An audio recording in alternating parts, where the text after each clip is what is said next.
Hello friends, welcome to panic Pandi horror stories. நான் உங்கள் முத்துப்பாண்டியன்.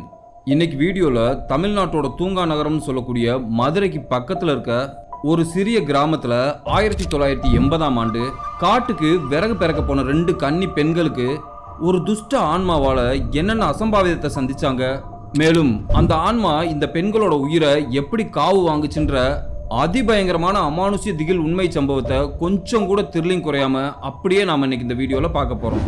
இந்த வீடியோவை நீங்க ஃபுல்லா பார்த்து முடிக்கும் போது ஒரு ஹாரர் த்ரில்லிங் எக்ஸ்பீரியன்ஸ் கிடைக்குங்கிறதுல எந்த ஒரு சந்தேகமும் இல்லை. இந்த வீடியோவை இதயம் பலவீனமானவர்கள், ஹார்ட் பேஷண்ட், கர்ப்பிணி பெண்கள் யாராவது இந்த வீடியோவை பார்த்துக்கிட்டீங்கன்னா இப்பவே ஸ்கிப் பண்ணிட்டு போயிருங்க. ஏன்னா இந்த வீடியோ அந்த அளவுக்கு பயங்கர டெரிஃபைங்கா இருக்கும்.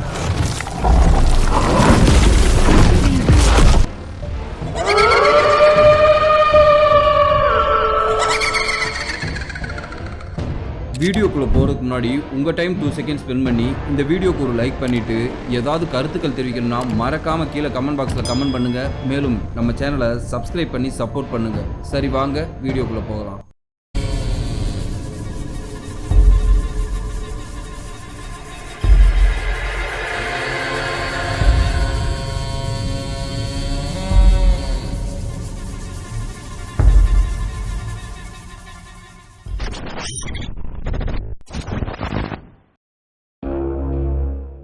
இந்த அமானுஷ்ய சம்பவம் நான் இன்ட்ரோல சொன்னது மாதிரி 1980ஆம் ஆண்டு காலகட்டத்தில் மதுரையிலிருந்து ஒரு 15 கிலோமீட்டர் தள்ளி இருக்கக்கூடிய ஒரு சிறிய கிராமத்தை சேர்ந்த செண்பகம், வள்ளின்ற 2 பெண்களுக்கு தான் நடந்திருக்கு.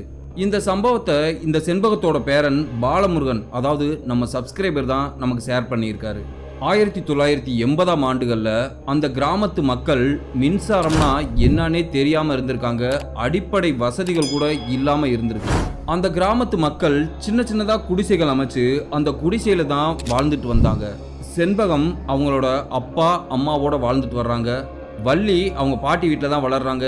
ஏன்னா வள்ளி சின்ன பொண்ணாக இருக்கும்போது வள்ளியோட பேரண்ட்ஸ் காலரா நோயால் பாதிப்பு ஏற்பட்டு இறந்து போயிடுறாங்க. இந்த 2 பெண்களுமே சின்ன வயசுலேருந்து இணை பிரியாத தோழிகளாக இருந்திருக்காங்க. 2 பேருமே அந்த ஊரில் இருக்க திண்ணை பள்ளிக்கூடத்தில் 5வது வரைக்கும் சேர்ந்து படிச்சிருக்காங்க. அதுக்கு மேலே படிக்கிறதுக்கு அவங்க குடும்பத்தில் வசதிகள் இல்லாதனால படிப்பை அதுக்கு மேலே தொடர முடியாமல் விட்டுறாங்க. இந்த சம்பவம் நடக்கும்போது இந்த செண்பகத்துக்கும் வள்ளிக்கும் ஒரு 18 வயது தான் இருக்கும். கல்யாணம் ஆகாமல் இருந்திருக்காங்க. இந்த கிராமத்து மக்கள் சமையல் செய்யறதுக்கு அந்த கிராமத்தோட காட்டுக்குள்ளே போய் விறக வெட்டிட்டு வந்து சேர்த்து வச்சுக்கிட்டு தேவைக்கு பயன்படுத்துவாங்க. அந்த கிராமத்து பெண்கள் காட்டுக்குள்ள கூட்டம் கூட்டமாக போய் விறகுகளை பூரா வெட்டி தலை சுமையாக கொண்டு வந்து வீட்டில் சேர்த்து வைப்பாங்க. அப்படித்தான் ஒரு நாள் இந்த செண்பகமும் வள்ளியும் அவங்க கிராமத்து பெண்கள் 5 பேர் கூட சேர்ந்து விறகு சேகரிக்க போயிருக்காங்க. அன்றைய தினம் யாருக்குமே பெருசாக சொல்லிக்கிற அளவுக்கு விறகுகள் கிடைக்கல. அதுக்கு என்ன காரணம்னு பார்த்தா, பக்கத்து ஊருக்காரங்க அதிகாலையிலே வந்து காய்ந்த விறகுகளையும் சுள்ளிகளையும் அள்ளிட்டு போயிடுறாங்க. அதனால இந்த பெண்கள் அவங்களுக்கு கிடைச்ச குறைவான விறகுகளை சோகமான முகத்தோட தூக்கிட்டு வந்திருக்காங்க. அப்போ செண்பகம் வள்ளிக்கிட்ட, ஏ வள்ளி, அவங்க போகட்டும், நாம புளியம்பழம் பறிச்சுட்டு போகலான்னு கூப்பிட்டுருக்காங்க. ஏன்னா அம்மா இன்னைக்கு குழம்புக்கு புளி சுத்தமா இல்லை, இன்னைக்கு பறிச்சு கொண்டு வான்னு சொல்லியிருந்தாங்க. சரிடி, எனக்கும் புளி தேவைப்படுது, வா போய் பறிக்கலான்னு சொல்லிட்டு 2 பேரும் அங்க இருக்கிற புளியந்தோப்புக்குள்ள நுழையிறாங்க.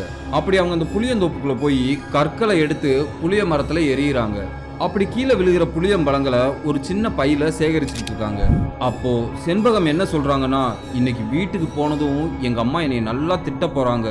வீட்டில் அடுப்பு எரிக்கிறதுக்கு சுத்தமாக விறகு இல்லை, இன்னைக்கு கொஞ்சம் சேர்த்து எடுத்துட்டு வான்னு சொன்னாங்க. ஆனால் நமக்கு இன்னைக்குன்னு பார்த்து நமக்கு விறகு கம்மியாக தான் கிடச்சிருக்கு. நாம் வேணா ஒன்று பண்ணலாமா வள்ளி அப்படின்னு செண்பகம் கேட்டிருக்காங்க. அதுக்கு வள்ளி, என்ன செண்பகம் அப்படின்னு கேட்டிருக்காங்க. அதிகாலை 4 மணிக்கெல்லாம் வந்தோம்னா காற்றுக்கு சுள்ளிகள் நிறைய விழுந்து கிடக்கும், நமக்கு வேணுங்கிற அளவுக்கு எடுத்துட்டு போயிடலாம், சரியா அப்படின்னு வள்ளிக்கிட்ட கேட்டிருக்காங்க. அதுக்கு வள்ளியும், ஆமடி, நீ சொல்றது சரிதான், பக்கத்து ஊருக்காரங்க வர்றதுக்கு முன்னாடி நாம போயிட்டோம்னா இருக்கிறத நம்ம எடுத்துட்டு வந்துடலாம் அப்படின்னு சொல்லியிருக்காங்க. இப்போ செண்பகம் என்ன சொல்றாங்கன்னா, நாளைக்கு காலையில 4 மணிக்கெல்லாம் உன்னை வந்து நான் எழுப்ப வருவேன், நீ தயாரா இரு, நம்ம 2 பேரும் போய் விறகுகளை எடுத்துட்டு வந்துடலான்னு பேசிக்கிட்டு இருக்காங்க. இப்படி இவங்க 2 பேரும் பேசிக்கிட்டு இருக்கும்போது அந்த புளிய மரத்தோட உச்சியில உட்கார்ந்திருந்த ஒரு கருப்பு உருவம் இவங்க பேசுறத ஒட்டு கேக்குது.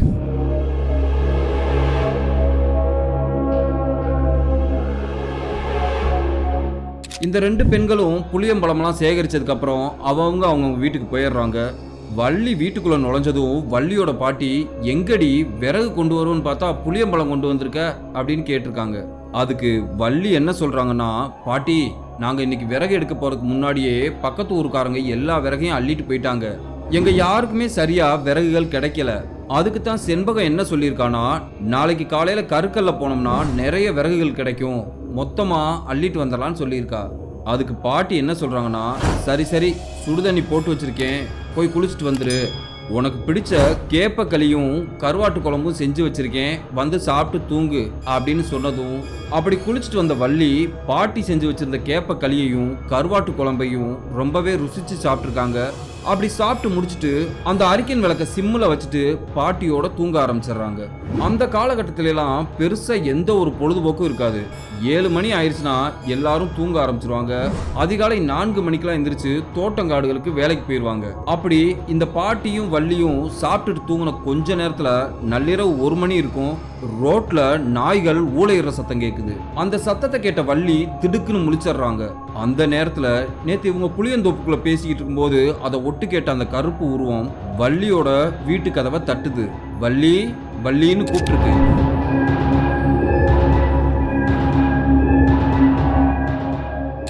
அது கூப்பிடுற அந்த சத்தம் செண்பகத்தோட குரல் மாதிரி இருந்திருக்கு. செண்பகத்தோட குரல் கேட்டதும் வள்ளி தூக்கத்துல இருந்து எழுந்திருச்சு கண்ணை கசக்கிக்கிட்டே கதவை திறந்து யாருன்னு பார்த்திருக்காங்க. அந்த குறைந்த வெளிச்சத்துல செண்பகத்தோட உருவம் தெரியுது. செண்பகத்தை பார்த்த வள்ளி, என்னடி செண்பகம் அதுக்குள்ள பொழுது விடிஞ்சிருச்சா, இப்பதான் சாப்பிட்டு படுத்த மாதிரி இருந்துச்சு அப்படின்னு ஆச்சரியமா கேட்டிருக்காங்க. அந்த காலகட்டத்துல கடிகாரம்ன்ற ஒண்ணு யார் வீட்லயுமே கிடையாது. பகல் நேரத்துல சூரியனை பார்த்து கணக்கிடுவாங்க, இரவு நேரத்துல நட்சத்திரங்களை பார்த்து கணக்கிடுவாங்க. உடனே வள்ளி, இருடி பாட்டியை எழுப்பி சொல்லிட்டு வரேன் அப்படின்னு சொல்லியிருக்காங்க. பாட்டியை எழுப்புறேன்னு சொன்னதும் பதறி போன செண்பகம், பாட்டியை எழுப்பாத, அவங்க நிம்மதியா தூங்கிக்கிட்டு இருக்காங்க, வயசானவங்கள தொந்தரவு பண்ணாதன்னு சொல்லியிருக்கு. அது எதுக்காக அப்படி சொல்லுச்சுன்னா, அந்த பாட்டிக்கு மதுரை பாண்டி முனீஸ்வரர் அப்பப்ப வருமா, அதனால பயந்துகிட்டு பாட்டியை எழுப்ப வேணாம்னு சொல்லியிருக்கு. அதுக்கு வள்ளி என்ன சொல்றாங்கன்னா, சரிடி நேத்து நைட்டே பாட்டி கிட்ட சொல்லிட்டேன், நானும் செண்பகமும் காலையில நேரமா சுள்ளி பறக்க போறோம்னு சொல்லி, அதனால பாட்டி கிட்ட சொல்ல வேணாம் சரின்னு சொல்லிட்டு வள்ளி வீட்டுக்குள்ள போய் விறகு கட்டுறதுக்கு ஒரு கயிறு எடுத்துக்கிட்டு கிளம்புறாங்க. இப்போ செண்பகம் வள்ளிய கூப்பிட்டுக்கிட்டு ரோட்ல நடந்து போக ஆரம்பிக்குது. ரோட்ல இருக்க நாய்கள்லாம் சம்பந்தம் இல்லாம இவங்க 2 பேத்தையும் பார்த்து குறைச்சிக்கிட்டே வருது. சில நாய்கள் கடிக்கவும் வருது. ஆந்தைகள் பயங்கரமா அலறி இருக்கு. இதை பார்த்த வள்ளிக்கு எதுவுமே புரியல. நல்ல பழகுன நாய்கள் எதுக்காக நம்மளை பார்த்து குறைக்குதுன்ற சந்தேகத்தோட நடந்து வர்றாங்க. வள்ளிக்கு முன்னாடி செண்பகத்தோட உருவுல இருந்த அந்த ஆன்மா வேகமா நடந்துகிட்டு இருக்கு. அப்பப்போ வள்ளிய பார்த்து வேகமா வா வேகமா வான்னு சொல்லிட்டு முன்னோக்கி நடந்து போய்கிட்டு இருக்கு. வள்ளியால செண்பகத்தோட ஸ்பீடுக்கு ஈடு கொடுத்து நடக்க முடியல. ஏய் மெதுவா போடி, ஏண்டி செண்பகம் இவ்வளோ வேகமா போறேன்னு வள்ளி கேட்டிருக்காங்க. அதுக்கு செண்பகத்து உருவில் இருந்த அந்த ஆன்மா, வேகமா போலேனா மொத்த விறகையும் பக்கத்து ஊருக்காரங்க அள்ளிட்டு போயிருவாங்க, சீக்கிரமா வா அப்படின்னு சொல்லிட்டு முன்னாடி விறுவிறுன்னு போய்கிட்டே இருக்கு. அப்படி இவங்க ஊரை கடக்கும்போது குறுக்க ஒரு பெரிய வாய்க்கால் வரும். அந்த வாய்க்காலை கடந்துதான் அந்த சுள்ளி பிறக்கிற காட்டுக்கு போக முடியும். அந்த வாய்க்காலுக்கு பக்கத்துல நின்று வள்ளிய திரும்பி பார்த்து சீக்கிரம் வா அப்படின்னு கூப்பிட்டுருக்கு. வள்ளியும் தூக்க கலக்கத்தோட செண்பகத்துக்கு ஈக்குவலா ஓட்டமும் நடையுமா முன்னாடி வந்திருக்காங்க. வந்து பார்க்குறாங்க, அந்த வாய்க்காலில் எப்போவுமே முழங்கால் அளவுக்கு தண்ணி ஓடிக்கிட்டு இருக்கும். அப்படி அந்த வாய்க்காலை இறங்கி கடக்கணும்னா துணியை ஒரு கையால் தூக்கி பிடிச்சிக்கிட்டு தான் அந்த வாய்க்காலை கடக்க முடியும். வள்ளி அந்த வாய்க்காலுக்குள்ள தன்னோட பாவடையை ஒத்த கையில் தூக்கி பிடிச்சிக்கிட்டு நடந்து போகிறாங்க. வள்ளிக்கு பின்னாடி நின்றிருந்த அந்த ஆன்மா தண்ணிக்குள்ள இறங்காம காத்துல மிதந்த மாதிரி அடுத்த கரையில வந்து நின்றுருக்கு. இதை பார்த்த வள்ளிக்கு ஒண்ணுமே புரியல. இவன் நமக்கு பின்னாடி தானே நின்றுகிட்டு இருந்தா எப்படி முன்னாடி வந்திருப்பான்னு சொல்லி யோசிக்கிறாங்க. ஏய் எப்படி நீ முன்னாடி வந்த, எனக்கு பின்னாடி தானே இருந்த நீ அப்படின்னு கேட்டிருக்காங்க. அதுக்கு அந்த ஆன்மா என்ன கேக்குதுன்னா, நீ இன்னும் தூக்கத்துல இருந்து முழிக்கவே இல்லையா, உனக்கு முன்னாடி தானே வந்தேன் அப்படின்னு சொல்லியிருக்கு. சரி நம்ம தான் தூக்க கலக்கத்துல சரியா கவனிக்காம விட்டுருப்போம் போலன்னு சொல்லிட்டு வள்ளி அந்த ஆன்மாவை பின்தொடர்ந்து நடக்க ஆரம்பிக்கிறாங்க. செண்பகம் உருவில் இருந்த அந்த ஆன்மா முன்னாடி வேகமா நடந்துகிட்டு இருக்கு. வள்ளி பின்னாடி போய்கிட்டு இருக்காங்க. சரியா அந்த புளியந்தோப்புக்குள்ள சுள்ளிகள் நிறைய சிதறி கிடக்கிறது நிலா வெளிச்சத்துல தெரியுது. அந்த சுள்ளிகள் நிறைய இருக்கிறத பார்த்த வள்ளிக்கு ரொம்பவே சந்தோஷம்.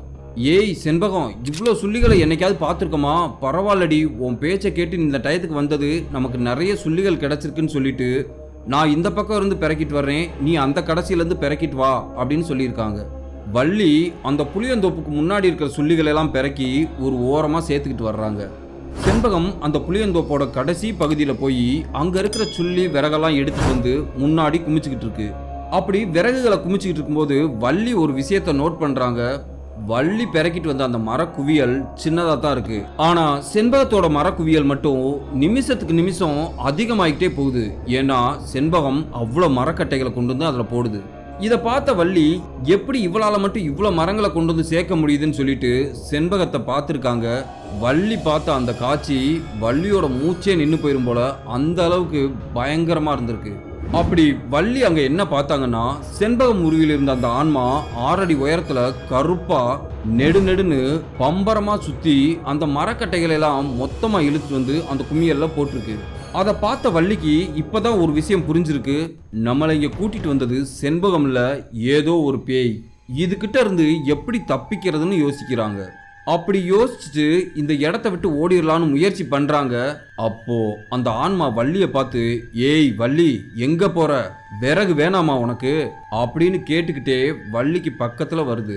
அந்த ஆன்மா வள்ளிக்கு பக்கத்துல வந்ததும் வள்ளி கத்தி கதற ஆரம்பிக்கிறாங்க. எனக்கு விறகே வேணாம், நான் வீட்டுக்கு போகணும் அப்படின்னு சொன்னதும் அப்போ அந்த ஆன்மா வள்ளி பக்கத்துல வந்து, நீயும் போயிட்டா இந்த காட்டுக்குள்ள நான் மட்டும் தனியா இருக்கணுமா? மரியாதையா என் கூட வான்னு சொல்லிட்டு அந்த ஆன்மா வள்ளியோட கண்ணை பார்த்து சில வேலைகள் செய்து அப்படி அது பண்ணிட்டு புளியந்தோப்புக்குள்ள நடக்க ஆரம்பிக்குது. அது வரைக்கும் அழுதுகிட்டு இருந்த வள்ளி ஏதோ மந்திரத்துக்கு கட்டுப்பட்ட மாதிரி அந்த ஆன்மா பின்னாடியே புளியந்தோப்புக்குள்ள போயிருக்காங்க. அந்த புளியந்தோப்போட ஒரு கார்னர்ல ஒரு பெரிய மொட்டை கிணறு இருந்திருக்கு. அது பல வருடங்களா பயன்படுத்தப்படாம தூந்து போய் பாலுங்கிணறா இருந்திருக்கு. அந்த ஆன்மா அந்த கிணத்துக்கு பக்கத்துல போய் நின்று, நான் முதல்ல குதிக்கிறேன், பின்னாடியே நீயும் குதிக்கணும்னு சொல்லிட்டு அந்த கிணத்துக்குள்ள தொப்புன்னு குதிச்சிருக்கு. அடுத்த வினாடியே எதுவுமே யோசிக்காத வள்ளி அந்த ஆன்மாவுக்கு பின்னாடியே உள்ள குதிச்சிடுறாங்க. அந்த கிணத்துல தண்ணியே இல்லாம முள் செடிகளுக்கு அடியில பாறைகள் தான் இருந்திருக்கு. வள்ளி அந்த பாறையில மோதி அந்த இடத்துல இறந்து போயிடுறாங்க. இப்போ பொழுது விடிஞ்சிருது. பாட்டி வீட்டில் பாட்டி வழக்கம் போல காலையில் எழுந்திருச்சு மாட்டு சாணத்தை வாசலில் தெளித்து கோலம் போடுறாங்க. கோலம் போட்டு முடிச்சுட்டு காப்பி போட்டுக்கிட்டே இந்த வள்ளிப்புள்ள காலையில் கருக்கல்ல விறகு பிறக்க போகணும்னு சொன்னா, ஆனால் நம்மளை எழுப்பி ஒரு வார்த்தை கூட சொல்லாமல் இப்படி கிளம்பி போயிட்டாலே அப்படின்னு யோசிச்சுட்டு இருக்காங்க. அந்த பாட்டி சாப்பிட்டு முடிச்சுட்டு எப்பவும் போல தோட்டங்காடு வேலைக்கு போயிடுறாங்க. அந்த பாட்டி வேலைகள் எல்லாம் முடிச்சுட்டு சாயங்காலம் வீட்டில் வந்து பார்க்குறாங்க. அப்பையும் வள்ளி வீட்டுக்கு வரவே இல்லை.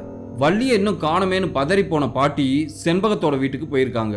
செண்பகம் வீட்டுக்கு போன பாட்டி செண்பகத்துக்கிட்ட, வள்ளி எங்கம்மா அப்படின்னு செண்பகத்துக்கிட்ட கேட்டிருக்காங்க. அதுக்கு செண்பகம் என்ன சொல்றாங்கன்னா, தெரியல பாட்டி, நான் பார்க்கவே இல்லை, எனக்கு இன்னைக்கு உடம்பு சரியில்லாத காரணத்தினால நான் விறகு எடுக்க போகல.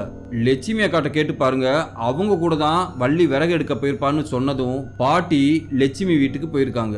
அங்க லட்சுமி வீட்டுல வள்ளி ஏதாவது உங்க கூட இன்னைக்கு வந்தாளா அப்படின்னு கேட்டதுக்கு அதுக்கு லட்சுமி என்ன சொல்றாங்கன்னா, இன்னைக்கு நான் விறகுக்கு போகவே இல்லைம்மா, வேற யார் கூடயாவது போயிருக்காங்களான்னு விசாரிச்சு பாருங்க, நான் வள்ளியை பார்க்கவே இல்லைன்னு சொல்லிடுறாங்க.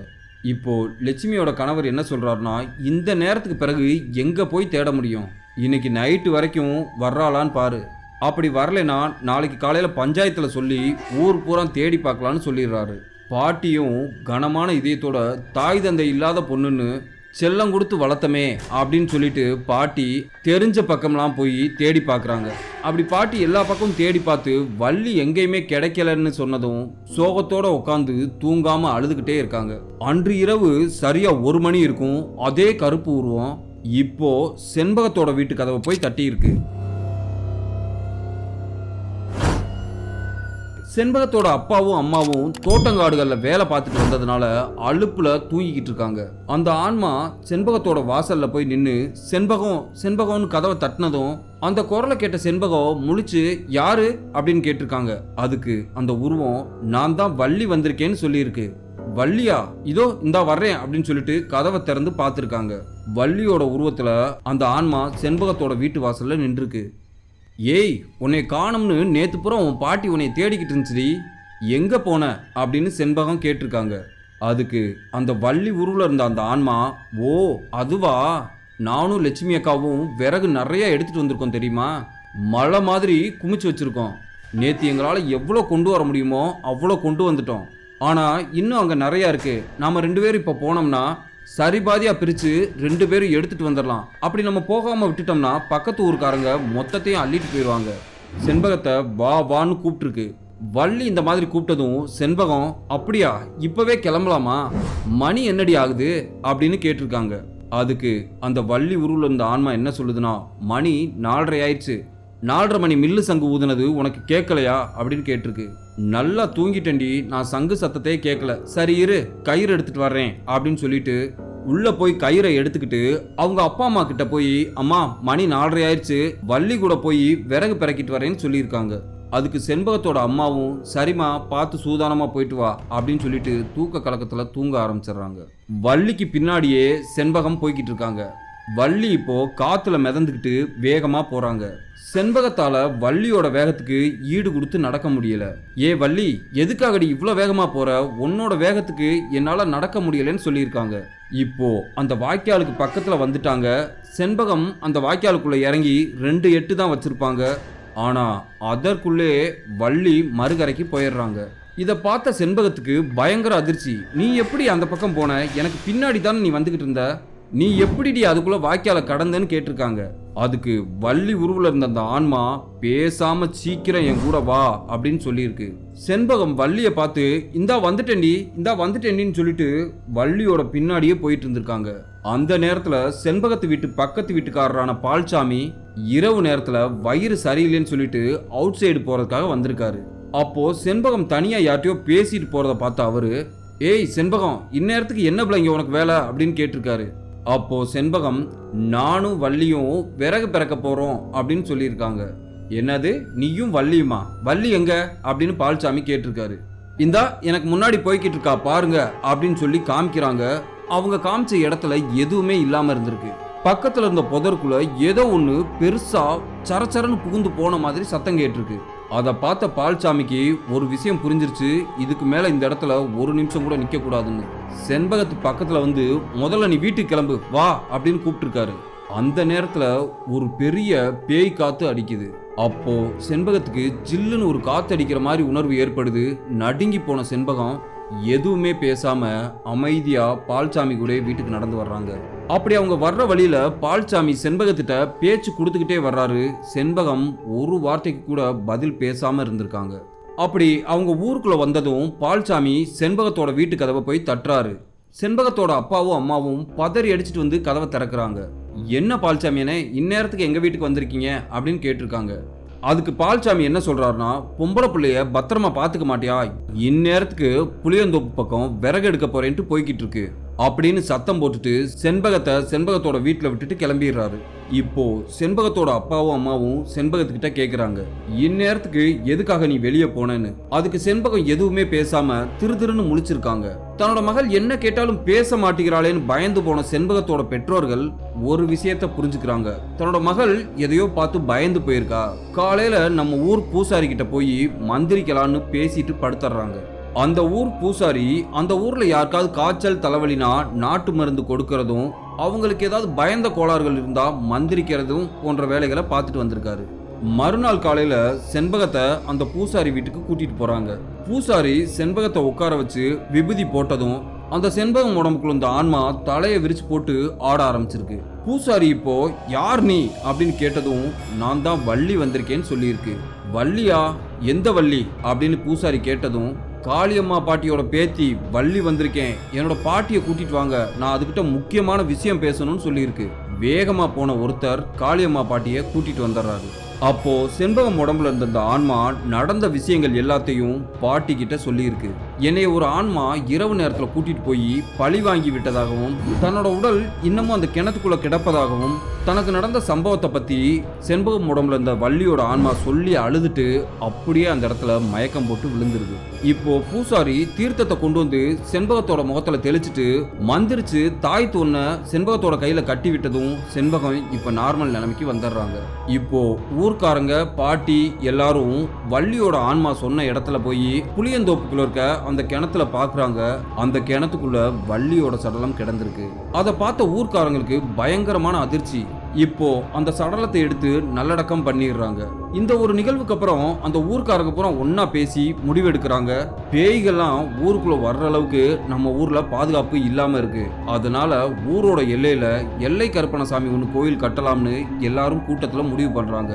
அப்படி அவங்க முடிவு பண்ணின மாதிரியே ஊரோட எல்லையில மிகப்பெரிய கருப்பணசாமி கோயில் ஒன்று கட்டிடுறாங்க. அதற்கு பிறகு இந்த கிராமத்துல எந்த ஒரு அமானுஷ்ய நிகழ்வுமே நடக்காம இருந்திருக்கு. இந்த வீடியோ உண்மையிலே உங்களுக்கு பிடிச்சிருக்குன்னு நினைக்கிறேன். அப்படி உண்மையிலே பிடிச்சிருந்துச்சுன்னா இந்த வீடியோக்கு ஒரு லைக் பண்ணுங்க. ஏதாவது கருத்துக்கள் தெரிவிக்கணும்னா மறக்காம கீழே கமெண்ட் பாக்ஸில் கமெண்ட் பண்ணுங்க. அப்படியே நம்ம சேனலை சப்ஸ்கிரைப் பண்ணி சப்போர்ட் பண்ணுங்க. அடுத்து உங்களை நான் இதே மாதிரி ஒரு அமானுஷ்ய திகில் சம்பவத்தோட வந்து சந்திக்கிறேன். பாய்.